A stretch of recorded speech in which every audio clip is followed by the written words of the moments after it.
Charity is one of those things I think we can all universally agree is a good thing to have in this world. Whether it's you giving your money to an organization that then puts it into resources to help those in need, or it's you actually putting your boots on the ground to help those in need by helping dig wells or build farms or being a big brother or big sister in those kind of programs, charity always fills you with that good cathartic feeling of doing good in this world while doing it selflessly. Unless you're like me who does it for those sweet charity tax write-offs. I swear, I'm turning more and more into the Grinch. But what happens when charity actually goes wrong? When things actually end in catastrophe for something that's meant to be a good cause? Well, that's when you have Balloonfest of 1986. In 1986, the United Ways of Cleveland decided they were going to have a fundraising publicity stunt where they were going to set a new world record. That world record being that they were going to release the most amount of balloons at once ever.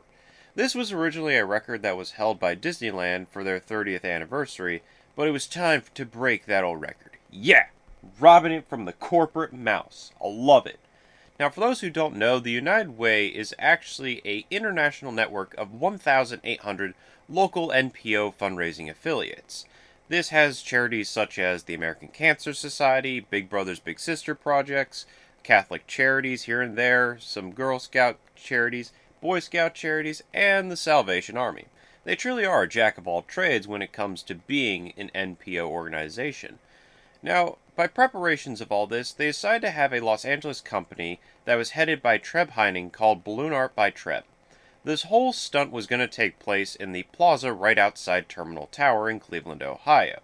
Their whole setup was that they had a giant net set up over the entire plaza that an assembly line of volunteers were going to fill and then tie up and release the balloons into the net. Once all 1.5 million balloons were filled, they were ready to go.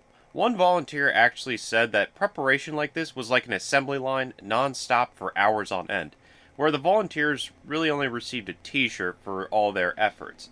But hey, it's for a good cause. It's for charity, right? And so, on Saturday, September 27th in 1986, it was time for the big shebang to finally go down. After much prep, they were ready to release all 1.5 million balloons. Unfortunately, that's where disaster struck. After all the balloons were in the safety net, the event organizers were hit with a hard choice. They had received information that rainstorms were slowly approaching Cleveland, and that they might have to actually postpone the event till a later date. But instead of postponing it, they decided to go with an earlier release date than was scheduled, and around 1:50 p.m. Eastern Standard Time, all 1.5 million balloons rose up into the atmosphere out of Terminal Tower's public square. They thought they would have enough time before the rainstorms come for all the balloons to be out of harm's way. But they were wrong. You see, shortly after the release, the rainstorms did come, but with a big brother to help smack them down. This was a cold front. And this cold front basically lowered them into the atmosphere to a point where they were a hazard.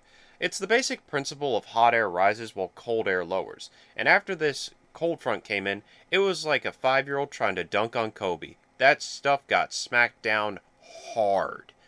Hard to the point where it was actually obstructing highways and even terminals at airports. There was actually an airport that had to shut down for half an hour after balloons landed there, and people said it was so hard to see through a, quote, blizzard of multicolored orbs. It got so bad at one point that they actually had to use a bulldozer to plow most of the balloons that were obstructing the highways. But this was not yet the worst to come of it. One day prior of the event on September 26, 1986, two fishermen, a Mr. Raymond Broderick and Mr. Bernard Sulzer, would go out to Edgewater Park in Cleveland to do some fishing on its lake. The following day on the 27th, the day of the balloon release, their families grew concerned after the men never made it home. So after filing missing persons reports, the Coast Guard began searching for the two men. The Coast Guard quickly found their boat, but the men weren't aboard it, so they had to begin searching the lake for these two men. Only then would they find that this was a near impossible task. The search and rescue helicopter crew that day said they had difficulties reaching the area of search because of the, quote, asteroid field of balloons that had seemed to descend upon the lake that day. Not only that, a search and rescue boat crew tried to spot the fishermen floating on the surface of the lake, but the guard officials said that the balloons in the water made it nearly impossible to see whether anyone was on the surface of the lake or not.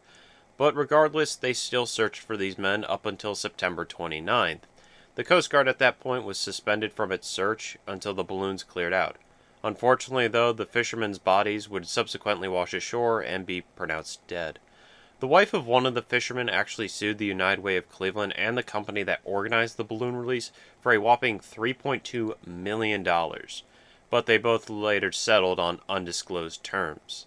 Not only that, balloons had landed in a pasture in Medina County and spooked Luis Noah Kowinski's Arabian horses, which allegedly made them suffer permanent injuries as a result of all this. Noah Kowinski sued the United Way of Cleveland for a lot less than $3.2 million and settled for $100,000 in damage, but once again they settled on undisclosed terms. In the end, the legacy of all this is recorded in the 1988 edition of the Guinness Book of World Records, where they recognize it as the largest ever mass balloon release with 1,429,643 balloons launched that day. But this is the last time a record like that could ever be made, because after this, Guinness vowed to no longer measure balloon releases for the Guinness Book of World Records, so it is the last ever balloon release in history. There's actually a great small documentary that was made in 2018 called Balloonfest that does a great outline of this whole situation as a whole, and I would honestly give it a watch. I'll probably leave a link to somewhere where you could watch it, because I highly recommend it. But this whole thing just shows that even with good intentions in mind, a bunch of bad calamity could follow. But it also works in a vice versa way, where one bad idea could lead to a whole lot of good calamity. It's all about a balance in nature, I guess. See ya.